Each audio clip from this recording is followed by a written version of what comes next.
اللہ اکبر بسم اللہ الرحمن الرحیم۔ السلام علیکم ورحمۃ اللہ وبرکاتہ۔ وہ اعمال جن کا نماز کے اندر ادا کرنا ضروری ہے، لازمی ہے، ان کو نماز کے واجبات کہا جاتا ہے۔ نماز کے فرائض اور واجبات کے اندر فرق یہ ہے کہ اگر نماز میں سے کوئی فرض رہ جائے، کوئی فرض چھوٹ جائے تو نماز ہر صورت کے اندر بندے کو دوبارہ پڑھنی ضروری ہے۔ لیکن اگر نماز میں سے کوئی واجب چھوٹ جائے، رہ جائے، بھولے سے بندہ واجب کوئی چیز کو چھوٹ جاتی ہے تو ایسی صورت کے اندر ہمیں سجدہ سہو ادا کرنا ہوگا۔ اگر سجدہ سہو کر لیں گے تو نماز مکمل ہو جائے گی، وگرنہ نماز مکمل نہیں ہوگی، پھر نماز کو دوبارہ ہی پڑھنا پڑے گا۔ تو نماز کے واجبات کیا ہیں؟ 14 ہیں۔ انشاءاللہ اب ہم ترتیب کے ساتھ نماز کے واجبات کے بارے میں، ان کے مسائل کے بارے میں جاننے کی کوشش کریں گے۔ نماز کے اندر سب سے پہلا واجب یہ ہے کہ فرض نمازوں کی پہلی 2 رکعتوں کو قرات کے لیے مخصوص کرنا۔ اس کا مطلب یہ ہے کہ فرض نمازوں کی پہلی 2 رکعتوں کو قرات کے لیے مخصوص کرنے کا مطلب یہ ہے کہ نماز کی قسمیں ہیں فرض، واجب، سنت اور نفل۔ جیسے فجر کے وقت کے 2 فرض ہیں، ظہر کے وقت کے 4 فرض پڑھے جاتے ہیں، عصر کے وقت 4 فرض پڑھے جاتے ہیں، مغرب کے وقت 3 فرض پڑھے جاتے ہیں اور عشاء کی نماز کے وقت 4 فرض پڑھے جاتے ہیں۔ یہ فرض نماز ہے۔ ان فرض نماز کے اندر قرات کے لیے پہلی 2 رکعتوں کو مخصوص کرنے کا مطلب یہ ہے کہ جس وقت ہم فجر کے فرض پڑھ رہے ہیں تو اس کے اندر تو ویسے ہی ہم پہلی 2 رکعتوں کے اندر سورۃ فاتحہ پڑھیں گے، اس کے بعد چھوٹی سورت بھی پڑھیں گے۔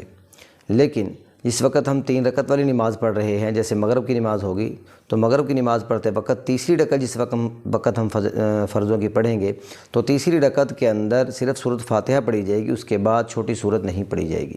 ایسے ہی اگر ظہر کے 4 فرض پڑھ رہے ہیں، عصر کے 4 فرض پڑھ رہے ہیں، عشاء کے 4 فرض ہم ادا کر رہے ہیں تو ان 4 فرضوں والی نمازوں کے اندر پہلی 2 رکعتوں کے اندر تو سورۃ فاتحہ کے بعد چھوٹی سورت پڑھی جائے گی، لیکن تیسری رکعت کے اندر اور چوتھی رکعت کے اندر جو ہے وہ سورۃ فاتحہ صرف پڑھی جائے گی، اس کے بعد چھوٹی سورت نہیں پڑھی جائے گی۔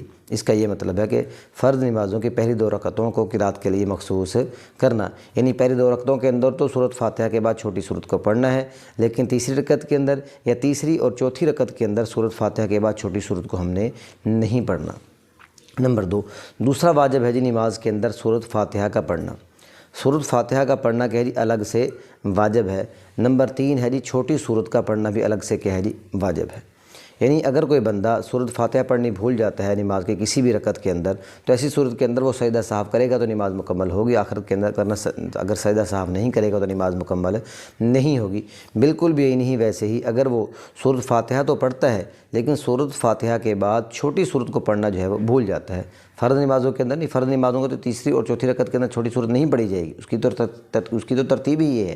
لیکن اگر ہم سنت پڑھ رہے ہیں، واجب پڑھ رہے ہیں، یہ نفل پڑھ رہے ہیں تو نوافل کے اندر، سنتوں کے اندر، واجب نماز کے اندر سورۃ فاتحہ کے بعد چھوٹی سورت کا پڑھنا بھی کیا ہے واجب ہے۔ اگر ہم اس کو چھوڑ دیں گے، چھوٹی سورت پڑھنی بھول جائیں گے تو ایسی صورت کے اندر آخرت کے اندر ہم کیا کریں گے؟ سجدہ سہو کریں گے تو نماز مکمل ہوگی، وگرنہ نماز مکمل نہیں ہوگی۔ یہ 3 واجبات ہو گئے۔ نمبر 1، فرض نمازوں کی پہلی 2 رکعتوں کو قرات کے لیے مخصوص کرنا، یعنی فرض نمازوں کی پہلی 2 رکعتوں کے اندر جو ہے وہ سورۃ فاتحہ کے بعد چھوٹی سورت کو پڑھنا ہے۔ تیسری چوتھی رکعت کے اندر سورۃ فاتحہ کے بعد چھوٹی سورت کو نہیں پڑھنا۔ اور یہ بھی سمجھ لیں اگر ہم بھولے سے فرض نماز پڑھتے ہوئے تیسری رکعت کے اندر یا تیسری اور چوتھی رکعت کے اندر سورۃ فاتحہ کے بعد چھوٹی سورت کو پڑھ دیں گے تو ایسی صورت کے اندر بھی سجدہ سہو کرنا لازم آئے گا۔